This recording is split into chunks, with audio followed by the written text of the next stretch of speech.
As we've established before, our past is full of grim, brutal, and revolting moments, and it's up to archaeologists to bring that darker side of history to life. Today we'll be taking a look at another 10 such archaeological discoveries that shocked, disgusted, and horrified. Number 10. The Severed Hands of Avaris. A few years back, archaeologists were excavating the ruins of Avaris and found for the first time concrete evidence of an ancient Egyptian practice that had been, up until that point, only read about in texts, and that's cutting off the hands of vanquished enemies. The evidence came in the form of 16 severed hands, all of them right ones, buried in 4 pits throughout the former Egyptian capital. 2 of the pits, each containing a single hand, were found in what was believed to have been the throne room, indicating the presentation of the trophies was part of a much grander ceremony. The hands were around 3,600 years old and came from an oft-forgotten part of Egyptian history called the Second Intermediate Period, or the Hyksos period. It was defined by the arrival of a new group of people called the Hyksos who conquered Lower Egypt and installed one of their own as king. Therefore, Salatis of the Hyksos became the first pharaoh of the 15th dynasty and in the process also moved the capital to the city of Avaris. Up until this discovery, this custom had only been referenced in ancient art and writing. However, one point that is still being debated is whether this practice was introduced by the Hyksos or was already present in Egyptian society before their arrival. Number 9. The skeletons in Benjamin Franklin's basement. If you go to Craven Street in London, you'll be able to visit the Benjamin Franklin House, a museum dedicated to the founding father, located inside the only one of his former residences which is still standing. Franklin lived here for 16 years while serving as an ambassador for the colonies. Prior to the opening of the museum, the 4-story townhouse underwent renovations in 1998, during which time the workers made an unexpected and grisly discovery: human remains buried in a pit in the basement. Following excavations, they unearthed over 1,200 bones belonging to anywhere between 10 and 15 different people, some of them children. Tests showed that all the bones were around 200 years old, buried in the basement while Franklin lived there. So, what was the deal? Could it be that the beloved founding father was a murderous maniac who dismembered his victims in the basement? Well, no. Fortunately, the truth, while grim, was not quite that grim. Scholars unanimously pointed the finger at William Hewson, a surgeon friend of Franklin who lived there for a few years. Many of the bones featured cuts from medical saws or scalpels, or even holes drilled by a trepanning device. Today, Hewson might be referred to as the father of hematology, but back then, he, like many other surgeons, appeared to be in the habit of performing secret autopsies on corpses stolen from cemeteries to study human anatomy. When he was done, to minimize the risk of getting caught, Hewson simply buried the remains in the basement. Number 8. The Knife-Armed Longobard. Back in 1985, Italian archaeologists were excavating a necropolis built sometime between the 6th and 8th centuries AD by a Germanic tribe called the Longobards. After years of digging, they found the skeletal remains of 222 individuals. Examining these remains takes time. It wasn't until 2008 that they began studying one of the skeletons belonging to a middle-aged man who had been designated TUS-380. What they soon realized was that this man's right arm had been amputated and fitted with a prosthetic iron knife. Researchers aren't sure how the man lost his arm. It had been removed through blunt force trauma, but it could have been an accident or during combat or even as a form of punishment. What was clear from the healing of the bone was that the man lived for a long time after losing his limb. In and of itself, this is pretty impressive, but the addition of the blade prosthetic makes it unique. That being said, we're still talking about 1,400 years ago, so the use of a prosthesis put great strain on the body. The man's teeth were extremely worn, particularly on his right side where the pulp cavity had been opened and infected. Researchers believed that TUS-380 regularly used his teeth to tighten the straps that held his prosthesis in place. Moreover, his shoulder had developed a C-shaped ridge from the unnatural position in which he held his arm. Overall, the skeleton showed extreme signs of frequent biomechanical force. Number 7. The Head of a King. Some incredible discoveries are made in ancient tombs or pyramids, and others are made in dusty attics. In 2008, retired French tax collector Jacques Berlinguer was going through the loft of his house, which it owned since the 1950s. In an old wardrobe, there was a box, and in that box there was a mummified human head. But not just any mummified human head, because this mummified human head purportedly belonged to King Henry IV, the King of France. Generally referred to as the Good King Henry, this member of the House of Bourbon ruled over France in the late 16th century and early 17th century. Although he is fondly remembered today, he was hated by his contemporaries because he tried to instill religious tolerance at a time when the Catholics and Protestants weren't too fond of each other. Eventually, this got him killed in 1610. He suffered further insult during the French Revolution when his body was dug up along with other royals and thrown into a pit.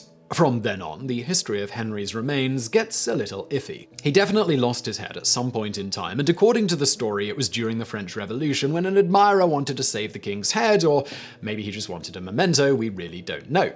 Either way, the head exchanged owners an unknown number of times until it was bought at auction in 1919 by Joseph Bourdet, the man who owned the house before Bellanger and the one who left it in the attic. A team led by anthropologist and forensic pathologist Philippe Charlier analyzed the head and concluded that it definitely belonged to Henry IV. They found evidence such as a small mole in the same spot that Henry had, a healed stab wound from a previous assassination attempt, not to mention that the facial reconstruction matched his portraits and death mask. However, a later team said that DNA testing showed that the owner of the head was not a Bourbon and therefore could not be Henry. The initial team and many others argued that the head was too degraded and contaminated to obtain an accurate DNA sample, and the debate has raged ever since then. Number 6. The Reach of the Black Death. Recently, archaeologists got a grim reminder of the deadliest pandemic to sweep across Europe when they unearthed a mass grave in the English countryside full of victims of the Black Death. The gravesite contained at least 48 men, women, and children, most of them between the ages of 1 and 17. However, because it showed signs of being disturbed prior to the modern excavation,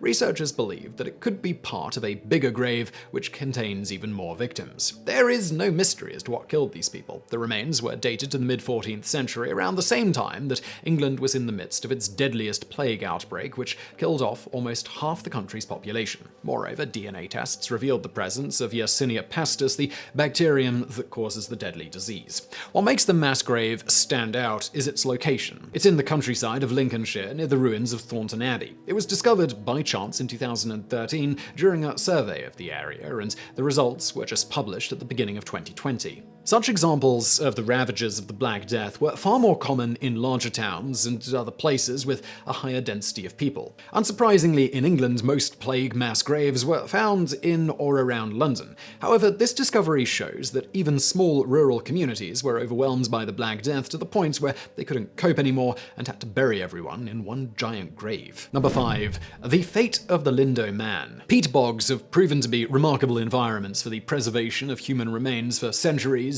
even millennia.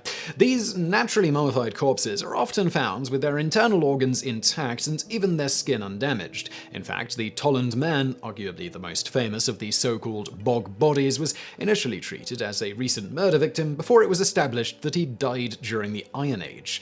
Today, we're not focusing on the Tolland Man, but rather another example which became notorious for his gruesome and excessive death that still puzzles scholars, and that's the 2,000-year-old Lindo Man. Discovered by chance in 1984 at Lindo Moss, it was one of England's first bog bodies. He was of average height and medium build and died in his mid-20s, even though he was in good health. His demise was a textbook example of overkill. First, he was struck in the head twice with a heavy object. Then he received a hard blow to the back which broke a rib. Afterwards, a cord was used to strangle him and then break his neck. After that, his throat was cut, and finally he was dumped in a pool face first. Suffice to say that someone really wanted him dead. Who exactly that someone was remains a mystery, as many hypotheses have been presented in the decades since his discovery. Lindo Man had well-kept fingernails and trimmed facial hair, leading some scholars to speculate that he was a man of high status and that his death was ritualized as part of a human sacrifice. Some even suggest he may have gone along willingly. Number 4. The Frankenstein Mummies.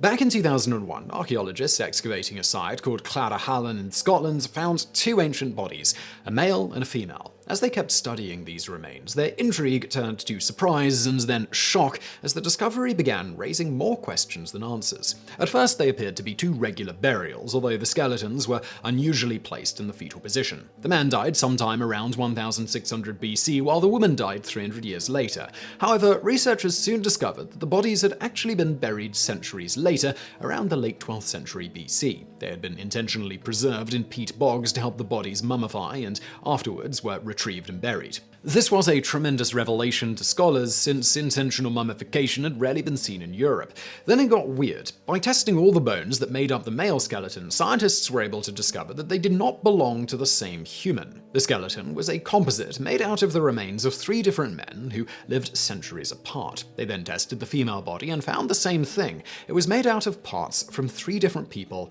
both male and female. The purpose of these ancient Frankenstein mummies is still a mystery. Some scholars argue that it was purely practical. The people who handled the mummification couldn't retrieve the whole bodies from the bog, so they just stuck somebody else's full skull or arm to complete the set. Others believe the practice was deliberate and symbolic and intended to signify the merger of multiple lineages. Number 3. The massacre of Usurpets and the Tencteri. The Usurpets and Tencteri were 2 ancient tribes who were massacred by the legions of Julius Caesar in 55 BC. We have known about their slaughter for thousands of years from ancient texts, including Caesar's own accounts from his book on the Gallic Wars. However, we were never really sure where it happened until 2015, when Dutch archaeologists claimed that they found the site of the bloodbath near the town of Kessel. According to ancient sources, the conflict began in the winter of 56 BC, when the 2 tribes, who were referred to as Germanic but may have actually been Celtic, crossed the Rhine into Gaul after being driven away from their homelands by the Suebi. The Usurpets and Tencteri asked Caesar for permission to settle in Gaul, which was denied. After negotiations failed, the Roman legions launched an attack on their camp and killed everyone in sight.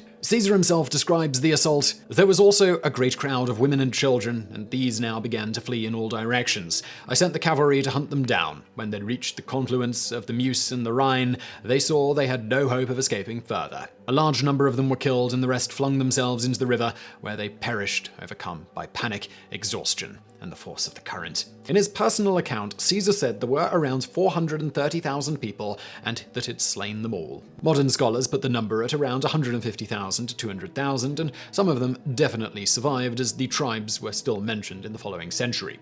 They opined that the inflated number was because Caesar wanted to portray them as a great threat and himself as a protector of Rome. Number 2. The Black Sarcophagus. This was the big archaeological story of the summer of 2018. While excavating in the ancient city of Alexandria, Egyptian archaeologists found a giant 30-ton sarcophagus made out of black granite. Immediately, imaginations ran wild, speculating over what or who could be inside. Some even dreamed that it could be the final resting place of Alexander the Great. In the end, the sarcophagus was opened, and the contents were somewhat of a letdown, although they did provide a nice combination of morbidity, disgust, and intrigue. Inside the sarcophagus were 3 skeletons, 2 men and 1 woman. And no, unfortunately, none of them were Alexander the Great, as the male skeletons were much older. They weren't in particularly good condition either, because their remains were floating in red sewage. As it turned out, the sarcophagus had not been sealed properly, and liquid had seeped in and drenched the skeletons, thus creating the most disgusting soup in the world. This, however, didn't stop people from launching a petition seeking permission to drink that vile red liquid.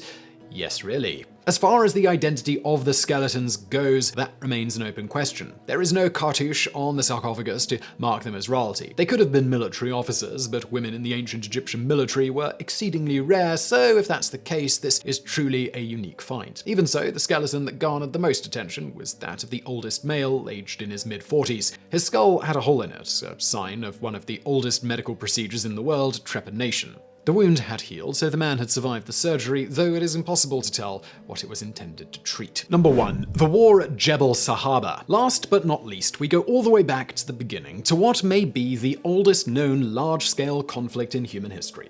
It took place in North Africa, in modern-day Sudan, at a site called Jebel Sahaba in the Nile Valley, which contains a 13,000-year-old cemetery. Excavated since the 1960s, the site revealed the remains of men, women, and children who had been killed by archers.